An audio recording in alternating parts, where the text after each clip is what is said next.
He's even bothered. Meet the legend, Mr. Ronald. Ron Kiddell. Ron's hard at work today with the shades on. Checking your bank account. Yeah, Ron. So Probably guys, got like 7 digits in there. Oh yeah. yeah, so guys, this is the RB legend, Ron Kiddell. Ron, when did you actually get into the Skylines? Like, was it in the early 90s? Yeah, it was after the Cosworth. I was in the Cosworth before, wasn't I? So you was a Ford man, yeah? Fords through, yeah. Loads of Sierra Cosworths, tuning them up all the time. I'm guessing, is this like in the 80s and stuff? Were you working on them during the 80s? Yeah, 80s and 90s Okay. and stuff. Sierra Cosses, I had my own 3-door Cossie, Moonstone Blue, 550 horsepower. Bloody hell, for back then. Loved it, yeah. Yeah, all that. The Cossie and the Skylines were racing, wasn't Yeah. it? So I thought, let's see if I can find the Skyline. And Yeah, because is it from Bathurst you saw like the Skyline really like taking, the Skyline was taking everything out. It was the Cosworths, the E30s as well, the M3s were racing in those races. So yeah, the Skyline was... Am I right in saying, Ron, that car in that picture right there is the one that got you into Skylines? Met Janin, that guy's obviously... Jan yeah, he won the Gran Turismo online racing in a 35. I think he came first place out of millions of people. He got to work for Nismo in Japan, and he was racing a lot of time. 1997. Was that your first GTST. R32 GTST in 1997? Ron was in Brands Hatch. Bloody, I was 2 years old then. With the original car of the Winfield. Yeah, it was the Winfield car more than anything else really. Yeah, so Watching those race, all the Cossies So guys, and stuff. it's a little surprise. The car that Ron actually drove and built is... Ron, come over, man. yeah, come and tell us all the work Right you've here. done on this car. This is the tribute car for the Bathurst racing. So Ron's actually replicated the original car and made this a couple of years ago, isn't it, Ron? A few years ago now, yeah, I think it's 5 years ago.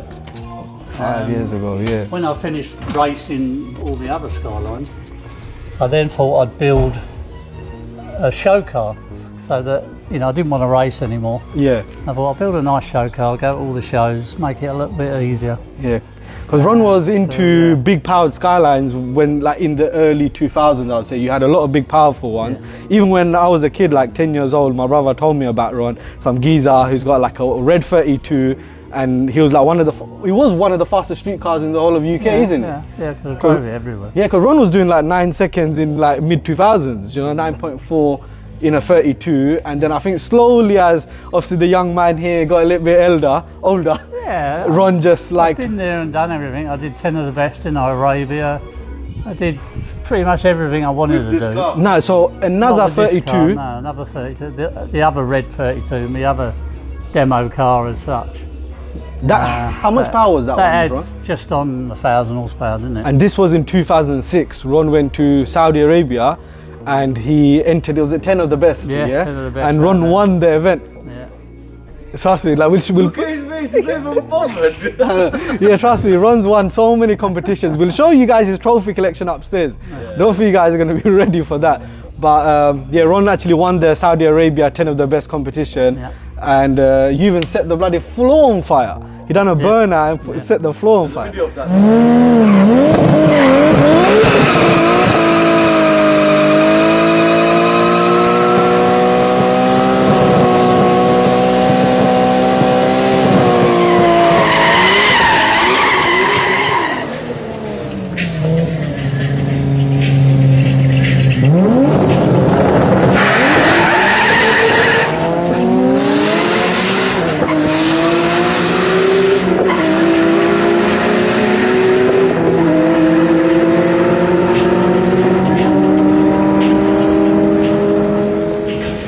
Some picture, isn't it? No, that's a burnout. That's a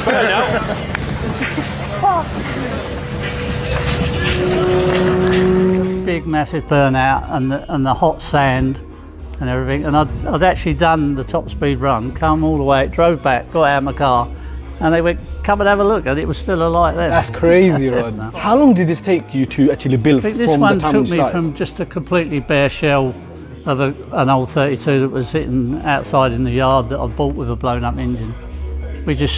I went, I'm just going to paint it, put the stickers on, but it ended up a lot further. Well, than like, did it take over a year? 2 years, 2 years. I think it did, 2 years. because all the fabrication under the bonnet looks exactly like the original car. Yeah, that's crazy. Like the way you've done, is that the intake pipe, Exactly, is that the radiator? He's replicated the whole exact lot under car, the like, bonnet. you know, and it's so nice to see something like this, because you know, like, there's not many garages that have done something similar. Like, No, I don't think they've done. People can paint the car and put stickers on it, put wheels on it, and But to go to attention to detail the way you have. wanted it. Yeah, I thought it was going to be a show car. Yeah. I'll enjoy it, but that didn't last very long. But I think you had it for a few months, and then. No, I had it a year or so. Okay. Done a full year of shows. This couple then do historic racing, and they bought it on the idea of they're actually going to race it around Spa and stuff like that. So go around like Europe and really So they actually had a enjoy full it. cage welded in it, you know, professional FIA cage. They love Proper. it. Even the wheels and the tyre setup, Ron, is this very similar to? No, because I had centre locks on it. Okay. So, again, but they were really heavy for racing. Yeah. So these people took them off and put something similar on Similar, yeah. it. But yeah, I had proper centre lock wheels on it. It looked really good. Yeah. What's happening to this car right now then, Ron? What are you guys doing to It's it? literally, it come in for quite a big vibration at 120 mile an hour. Yeah. We've changed the prop shaft, that's cured that. But while I was looking over the car, it had a massive big disc crack in the front disc, which the owner didn't even know about. So I'm guessing these guys have been driving the car hard. 5 years he's had this car racing it, and there's original discs that I put on it when I built it as a show car. This is the original disc after, what, original 5 disc. years, Ron? Yeah. And it's still going, so now you're just saying it's got a few little cracks in it. Pads. There's the crack. Yeah. So you guys They love it. They obviously had to take all the original Winfield stickers off. Yeah. They don't allow it. What, on track or something? Yeah, in Germany and Oh, stuff okay, where they okay. race it. And whenever I see pictures of it on track, it always looks so good. And I love it, like it's got some, like, you know, like some marks, and it's got taped up, and proper being used. yeah, and the fact that it's got tape on it, like, I love seeing this sort of car with a few battle scars in it, you know. So you know it's being used. It's not just a show garage queen, in it, how they call it. And he's actually got FIA paperwork for this car, so that makes it worth even more money. I swear, like the seat belts, the seats, everything. Well, yeah, everything's FIA all approved. spec'd up. Yeah. Spec'd up for racing. So this car's gone through the FIA examination, put it Yeah, that way, yeah. and it's safe to be obviously on the track. Obviously, I built it with a side exit exhaust like the original cars. Okay, and they've had The to. noise levels weren't quite right for that. And didn't you have this this plate on it originally as well? You that sold it was with the car. plate I put on it. That's a bad boy plate, F32 GTR. Yeah.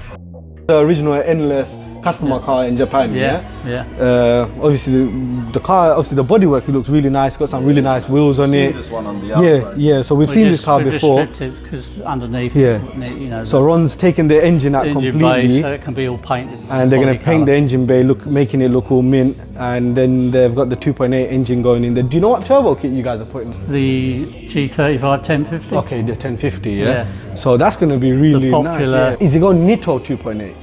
No, it's one of my Okay. 2.8. Okay. So it's going an RK spec 2.8 Yeah, the engine. knife edge 2.8. And I'm thinking it's Similar going to to the have a Callie's. built head. Kelly's crank. Yes, why you're being done by Okay, CNC. so it's going to have a Callie's crank 2.8. What pistons and rods is it in there on? It's got Wozner 2.8 pistons, sort of my spec that I've had built for years. I do all my 2.8s.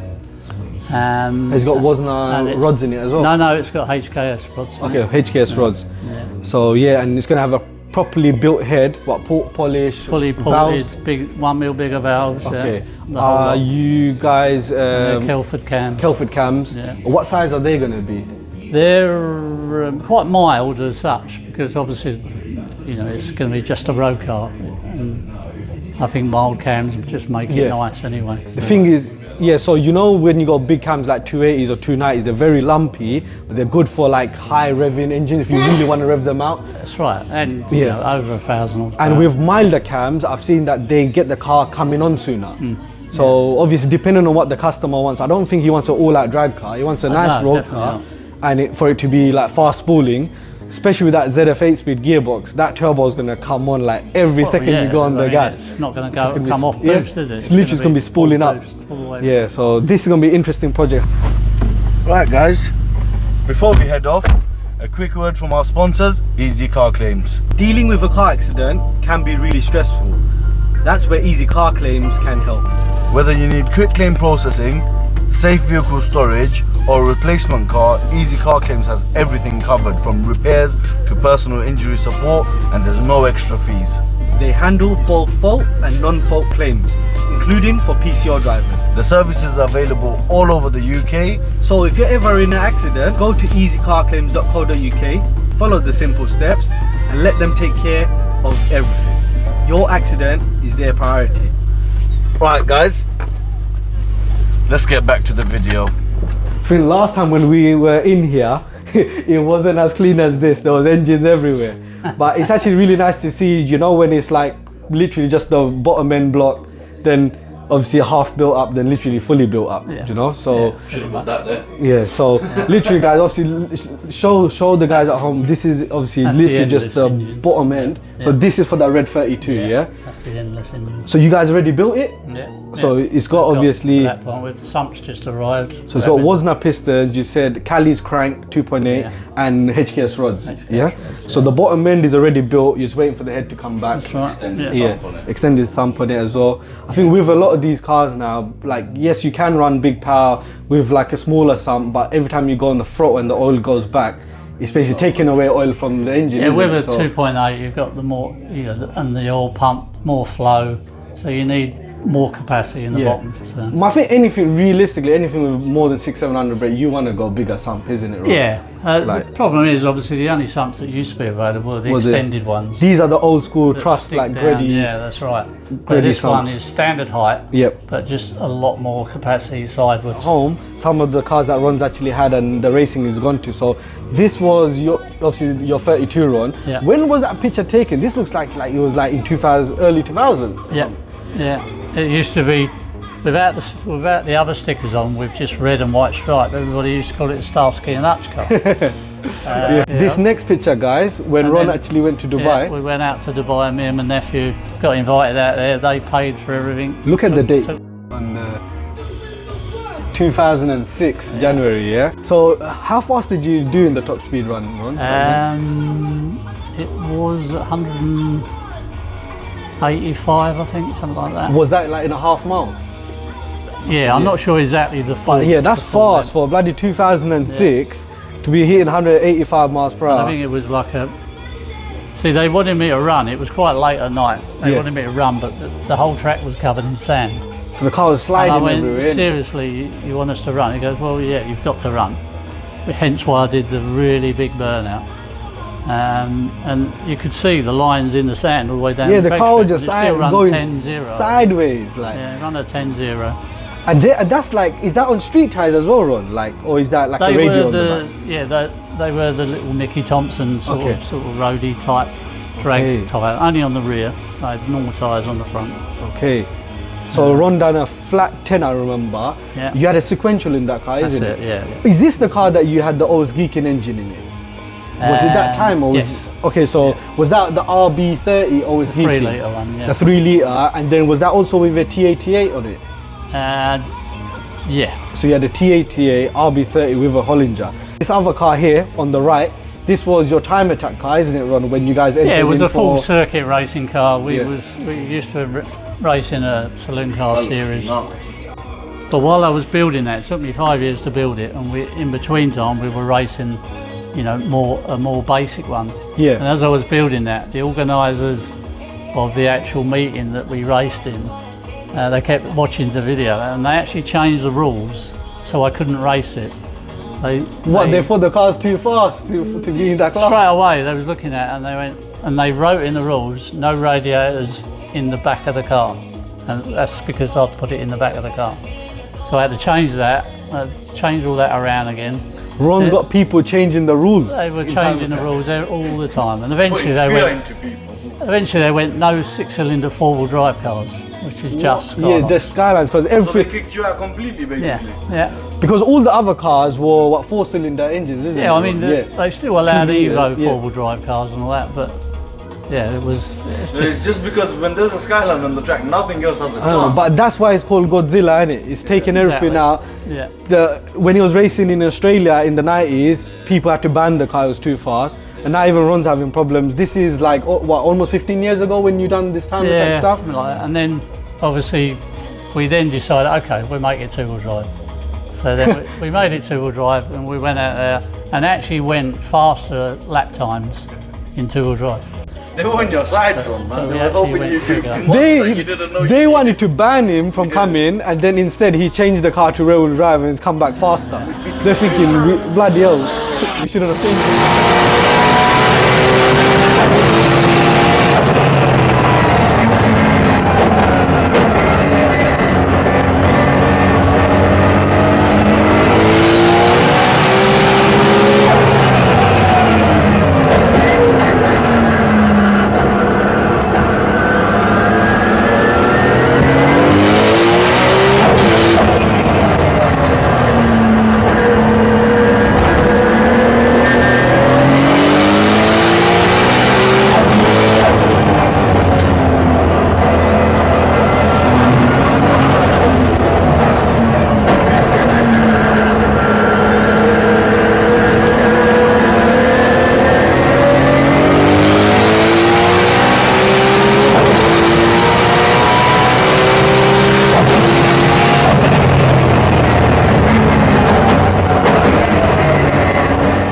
You know, that's absolutely crazy, guys. You know, so after this, I think was that after that Yeah, car, then the finished next racing. project was this one, isn't it? Right? Yeah, that's it. This was the That next one, and I think that was the last of your personal projects that you wanted to That's do. it. innit? Yeah, that was the last. But- I still love watching other people race and everything like that. My nephew actually bought the car off me, and I went with him, helped him, crew and all that.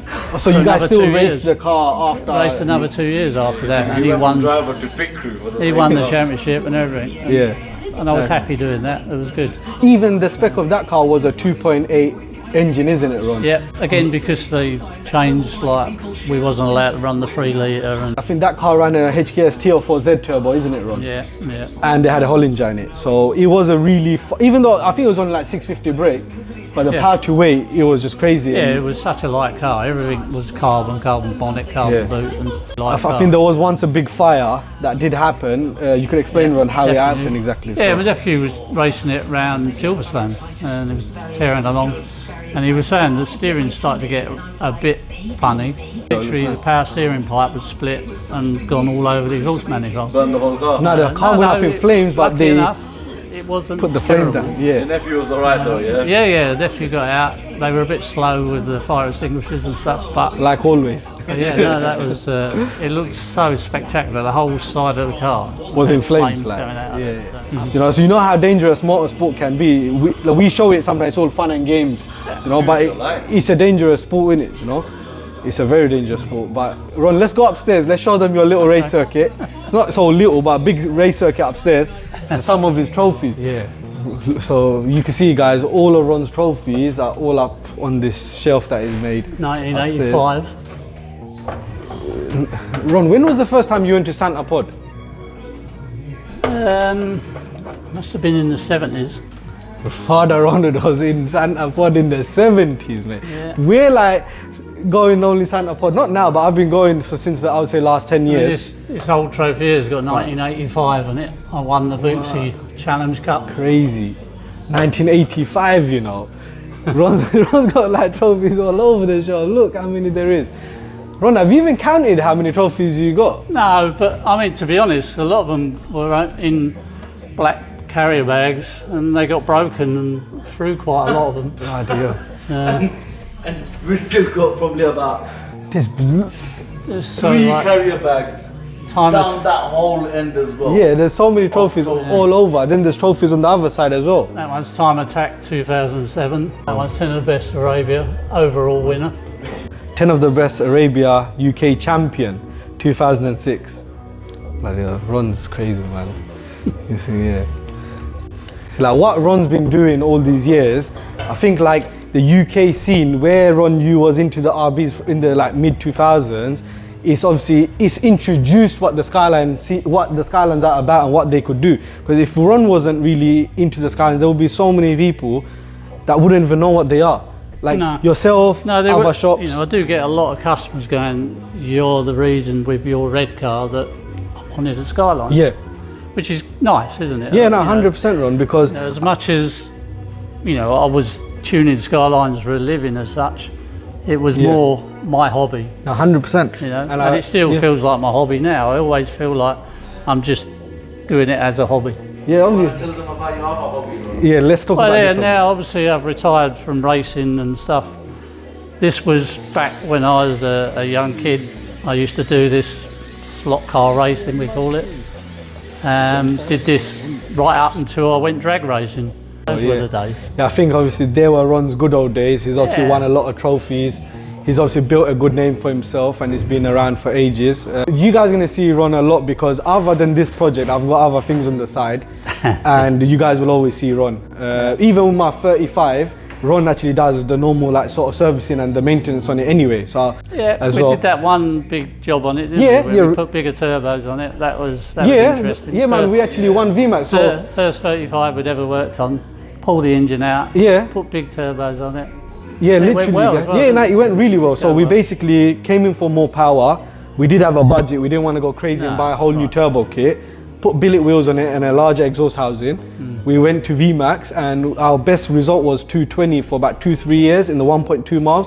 We were trying and Ron. We couldn't get better than 220. It's like we hit 220 once, then we kept hitting 217, 218. It wasn't getting any better. Then we said to Ron, you know what can we do? And Ron said, let's just go bigger like billet wheels, exhaust housing, and we went for it and we done 225. So like sometimes the old school knowledge, you say, always try and do the best money wise to make the best yeah, because sometimes you can go and to buy a turbo kit. Always fix a problem by throwing money at it. I know people buy a new turbo kit 10-15 grand, but with the little budget we had and for the results we got, that was a big result. Driver's good. Yeah. And Ricky's always. Now I think Ron knows as well. Ron's always seen that I've pushed my cars. Like if it's gonna break, I'd rather it break on me. Like I'm not scared of things breaking. Yes, it hurts the pockets and I might cry at night. But if it's gonna break, let it break on me. But we push the cars to the limits. Even with the RBs that you've built, my Skylines in the past, Imran's car, the purple 33 that you've obviously like serviced and maintained. Look how hard we drove all those cars, and thank God nothing's gone wrong. Engine wise, it's been sweet. I mean, as much as you drive it to the limit, you still obviously got some mechanical sort of. Yeah, like I feel the mechanical sympathy for the cars. I don't just start them up and just start tearing them up. You have to let the cars warm up. Even there's a way of putting your foot down. You don't just stamp on it. You let it come in, and you have to feel the car. But I think you only know that when you're when you're a proper motorsport guy, experience as well. You've been driving them a lot of years now, haven't you? Yeah, and then get out of here. So guys, we hope you enjoyed this episode meeting Ron Kiddell, the legend himself. You're gonna see him a lot more coming forward in the future episodes. So make sure you stay tuned and stay ready. Ron, have you got a slave cylinder?